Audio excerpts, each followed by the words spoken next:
दोस्तों, मैं पंकज प्रजापति। सबसे पहले वेलकम है मेरे यूट्यूब चैनल तगड़ क्लासेज में। दोस्तों, आज आपको पढ़ाने वाला हूँ आरसीसी कॉलम। तो दोस्तों देखिएगा, आरसीसी कॉलम में सबसे पहले हम बात करेंगे कंप्रेशन मेंबर के। दोस्तों, शुरुआत करने के पहले एक रिक्वेस्ट है आपसे कि इस वीडियो को जितना हो सके उतना शेयर कीजिए, अपने दोस्तों तक पहुंचाइए, और अगर आप चैनल पे नए हैं तो चैनल को सब्सक्राइब ज़रूर करें और वीडियो को लाइक करना न भूलें। दोस्तों, आप जितना ही लाइक और सब्सक्राइब कमेंट करेंगे उतना ही हम मोटिवेट होंगे और ऐसे वीडियोज़ आपको देते रहेंगे। दोस्तों, तो ज़्यादा टाइम न लेते हुए हम चलिए शुरुआत करते हैं।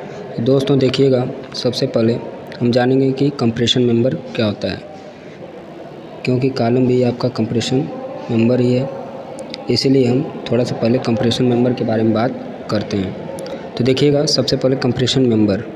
तो कंप्रेशन मेंबर यानी संपीड़न अवयव क्या होता है? तो किसी संरचना में वह अवयव जिस पर अक्षीय संपीड़न भार यानी एक्सियल कंप्रेशन लोड कार्य कर रहा है या कार्य करता है, तो ऐसे मेंबर को हम कहते हैं कंप्रेशन मेंबर। यानी कि एक्सियल लोड का मतलब कि जो अक्ष पर सीधे काम करे। यानी कि मान लीजिए कोई मेंबर है, ठीक है, कोई मेंबर है, मान लीजिए कोई मेंबर है और इसका अक्ष जो है ये है, एकदम मिड से इसके जा रहा है, ठीक है, और कोई कंप्रेशन फोर्स काम कर रहा है जो इस अक्ष पर कर रहा है, ठीक है, जो इस अक्ष पर, यानी कि इस फोर्स की डायरेक्शन, इस फोर्स की जो क्रिया रेखा है, ठीक है, एक्शन ऑफ लाइन जो है ये यही अक्ष है, यानी इसी अक्ष पर जा रही है। तो ऐसे लोड को हम क्या कहते हैं? एक्सियल कंप्रेशन लोड कहते हैं, ठीक है। चलिएगा देखिएगा, यदि यह अवयव ऊर्ध्वाधर स्थिति में है परंतु इसकी ऊंचाई मतलब लंबाई न्यूनतम पार्श्व माप का 3 गुना से अधिक है, तब इसे स्तंभ के नाम से जानते हैं। यह अवयव अगर एकदम वर्टिकल डायरेक्शन में है और इस पर एक्सियल कंप्रेशन लोड काम कर रहा है, ठीक है, एक्सियल कंप्रेशन लोड काम कर रहा है, तो ऐसे में इस अवयव को, ठीक है, इस अवयव को कॉलम बोला जाता है। क्या बोला जाता है? कॉलम। लेकिन एक और शर्त इसमें है कि इसकी लंबाई जो होनी चाहिए, ठीक है, इसकी लंबाई, ठीक है, जो इसका पार्श्व माप यानी जो इसका सेक्शन का पार्श्व माप है, पार्श्व माप मतलब जो इसमें से जो मिनिमम है, यानी अगर इसका सेक्शन देखा जाए तो इसका सेक्शन में कि जो इन दोनों मापों में जो मिनिमम है इसके 3 गुने से अगर लंबाई क्या है? अधिक है। अगर इसकी लंबाई इस पार्श्व माप के 3 गुने से अगर अधिक है तो हम इस अवयव को कहते हैं कॉलम, ठीक है। चलिए आगे बात करते हैं। देखिएगा आगे, यदि यह अवयव ऊर्ध्वाधर स्थिति में है परंतु इसकी ऊंचाई लंबाई, ठीक है, ऊंचाई या लंबाई न्यूनतम पार्श्व माप का 3 गुना के बराबर या 3 गुना से कम है, तब इसे चौकी यानी पेडेस्टल कहते हैं, ठीक है। यानी कि अगर लंबाई और चौड़ाई, लंबाई जो है इसके पार्श्व माप, ठीक है, अगर लंबाई जो है अगर 3, यानी कि अगर मान लीजिए पार्श्व माप को हम b मान ले रहे हैं, इसको a मान ले रहे हैं, ठीक है, तो अगर इसको b मान ले रहे हैं, अगर b मान ले रहे हैं, माना कि a जो है कम है b से, ठीक है, a जो है कम है b से, और इसकी लंबाई को हम कैपिटल L मान ले रहे हैं, ठीक है, इसकी लंबाई को कैपिटल L मान ले रहे हैं, तो L अगर ज़्यादा है 3a से तो ये आपका कॉलम बोला जाएगा। अगर L कम है या बराबर है 3a से तो इसे क्या बोला जाएगा? पेडेस्टल बोला जाएगा। क्या बोला जाएगा? पेडेस्टल। इसमें जो यल है, ठीक है, यल है a अधिक होता है 3a से, जहाँ a न्यूनतम पार्श्व माप, इसमें आपका कि यल कम होगा या बराबर होगा 3a के। चलिए आगे चलते हैं।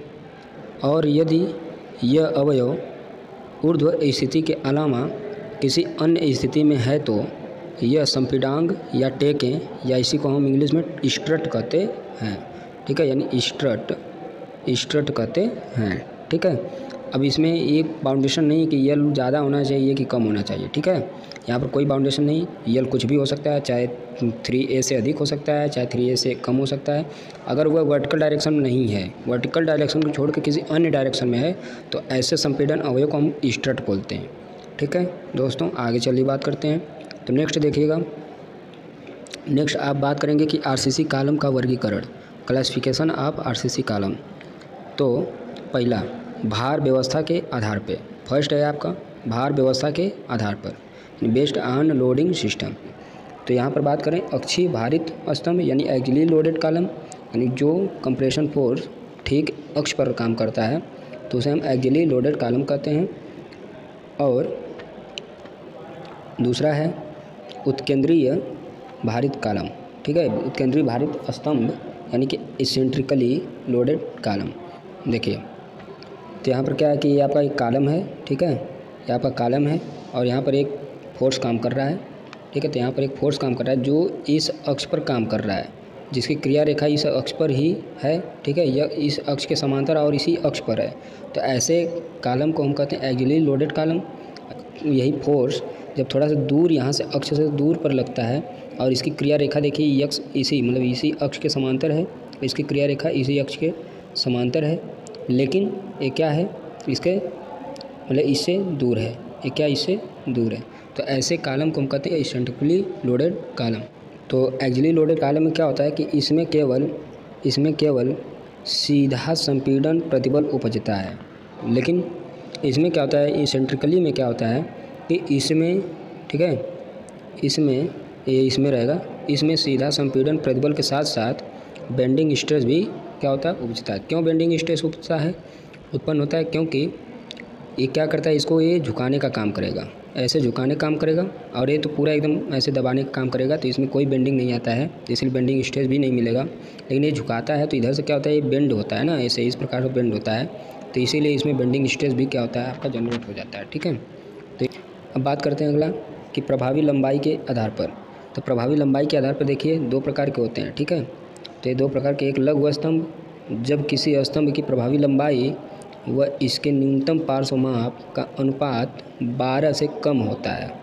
ठीक है, यानी कि यल इफेक्टिव बाई डी, ठीक है, डी क्या है यहाँ पर न्यूनतम पार्श्व माप है। ठीक है, इज लेस देन 12, तो ऐसे कॉलम को हम कहते हैं लघु स्तंभ। ठीक है, यानी 60 कॉलम कहते हैं। ठीक, अगला दीर्घ स्तंभ। तो जब आपका यही एल इफेक्टिव बाई डी ये बड़ा हो जाता है या बराबर हो जाता है 12 के, तो ऐसे कॉलम को हम कहते हैं क्या, लॉन्ग कॉलम। क्या कहते हैं, ऐसे कॉलम को हम कहते हैं लॉन्ग कॉलम। ठीक है, आल्सो कॉल्ड स्लेंडर कॉलम, इसको हम कह सकते हैं, मतलब कि इसको हम स्लेंडर कॉलम यानी तनु स्तंभ भी कहते हैं। ठीक है, इसे हम तनु स्तंभ भी कहते हैं। ठीक है, नोट में क्या लिखा है, समान खंड माप होने पर भी दीर्घ स्तंभ का सामर्थ्य लघु स्तंभ के सामर्थ्य से कम होता है। यानी अगर खंड का माप समान है, कोई दीर्घ कॉलम है और कोई 60 कॉलम है, इन दोनों का खंड का माप समान है। ठीक है, खंड का माप समान है, तो ऐसे में सामर्थ्य किसकी अच्छी होगी, जो 60 कॉलम होगा। ठीक है, इसके सामर्थ्य इसकी अपेक्षा क्या होती है, कुछ कम मिलती है। यानी अगर इसकी सामर्थ्य को हम अगर एल से बात करें और इसके सामर्थ्य एस से बात करें, तो यहाँ से S L is less than S. ठीक है, यानी कि ये चीज़ कर रहा है। अब यहाँ पढ़ेंगे, देखिए आकृति के अनुसार, तो अब शेप कैसा है कॉलम का, तो उसका क्रॉस सेक्शन देखकर बात की जाती है शेप की। ठीक है, उसका क्रॉस सेक्शन देखकर हम शेप की बात करते हैं। ठीक है, कोई कॉलम है तो उसका क्रॉस सेक्शन कैसा है, तो क्रॉस सेक्शन जैसा होगा वैसा कॉलम कहलाएगा। तो देखिए क्रॉस सेक्शन अगर वर्गाकार है तो आपका कॉलम भी वर्गाकार होगा, अगर क्रॉस सेक्शन आपका आयताकार है तो आयताकार होगा, क्रॉस सेक्शन वृत्त के आकार का है तो वृत्ताकार कॉलम होगा, अगर क्रॉस सेक्शन खष्टभुजाकार है तो खष्टभुजाकार होगा, अगर अष्टभुजाकार है तो अष्टभुजाकार होगा। इसी प्रकार से चीज़ जैसा है क्रॉस सेक्शन वैसा इसका नाम हो जाएगा। ठीक है दोस्तों, तो बस आज इतना ही। ठीक है, बहुत लंबा वीडियो नहीं बनाने वाला हूँ, और आप जो मेरे वीडियो को लाइक सब्सक्राइब जरूर करें और अपने दोस्तों को ज़रूर शेयर करें। धन्यवाद।